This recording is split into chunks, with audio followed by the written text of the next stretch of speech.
When you make a YouTube video or file a news report, are you telling a story? You should be, and in this video, I'll explain why and how. Well, hi there, I'm Matt, and I've been telling people stories for nearly 25 years as a news journalist, but I tell you what, I see so many times on YouTube or on television news, reports or videos that simply just aren't getting the job done. They're not telling a story. So what do I mean by a story? Well, every story has a beginning, a middle, and an end. That's obvious, okay? You probably already know that. But I feel, and I always have felt, that the beginning and the end are so critical. And really, no matter what kind of video you're making, whether it's a YouTube upload of, say, a comedy skit or a vlog, if you're doing a news report on a feature or even breaking news, all of these things really should be able to tell a story if you're doing them properly. Look, when it comes to storytelling, this is something that has been done since the beginning of time. No matter what religion, no matter what your background, where you're from, people have been telling stories of their culture, of whatever, the events that have happened. It is the essential part of our history. And so when you're putting these videos together, I want you to kind of think that way. Think to yourself, all right, how can I take this to the next level and actually maybe teach somebody something, or again, make them feel that emotion. A good story moves its viewers. Depending on the type of story you're telling, you want to make them laugh, you want to make them cry, you want them to be more enlightened. If it's an educational video, they need to feel something after watching. If they do, then you know you've done a good job. A good story can be so powerful, you guys. Something that you can share with other people for the rest of your life. I want to share a little tip with you guys, something that I do with my videos that I really enjoy doing and I like seeing in other videos. Everybody has their own opinions, but here's what I like to do. I like to do a quick little 10-second clip at the very beginning of my videos using a piece of sound, whether it's me or somebody I've interviewed or what have you, something to catch the viewer's attention right off the bat so that they don't just simply click away from that video or change the channel. You hook them there, then you roll your open or what have you, and you get into the meat of your story. That 10-second hook at the beginning, I feel, can make or break how many views you're going to get or whether or not people stick around to hear your story.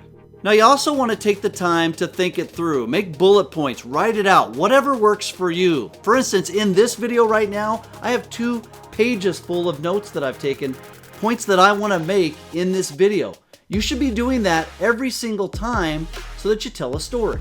Now, some of you might be saying, I make silly videos. They're not made to be stories. But I ask this, could they be? Could you make them a story?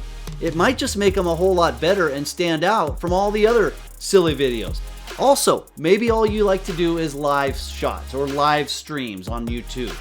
Could you come up with a theme? Could you start making those a story? Start out with a statement. Hey, here's what I'm trying to do. You get into it. Talk about some of the reasons why you're trying to do that. And then at the end, you wrap it all up into one lovely little story. The way you put your content together can really make a huge difference too, okay? Whether it's the words, the video itself, the editing, music, all of these things can help add to the story. You got to ask yourself, if I put some slow music behind this, will it make it more emotional? If I use quick edits versus slower edits, will that change the pace and make the viewer feel something a little different?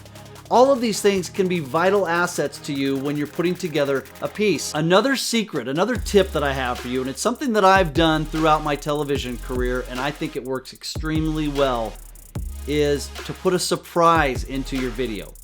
By that, I mean something that the viewer was not expecting.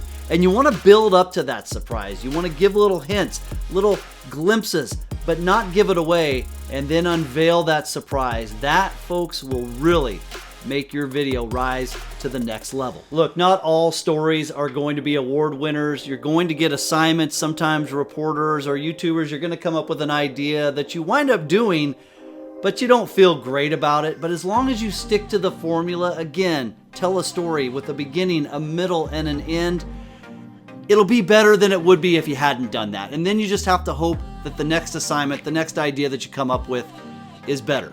Look, storytelling can be fun. It's harder, yeah. It's a lot harder to put together a video that tells a real story than it is to just throw something together and get it on. But I tell you what, the payoff is so worth it, you guys. So I want you to think about that every time you come up with a video idea, whether it be an informational video or whether it be an entertainment video.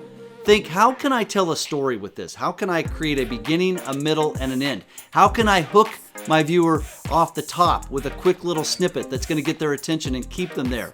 And also, how can I build up to a surprise that they don't see coming? You do all these things, your videos are going to start to look a whole lot better. Okay, so here's the test. Did I tell a story in this video? Okay, I made a statement in the opening, the hook that I like to talk about, right? Saying, are you telling stories in your videos?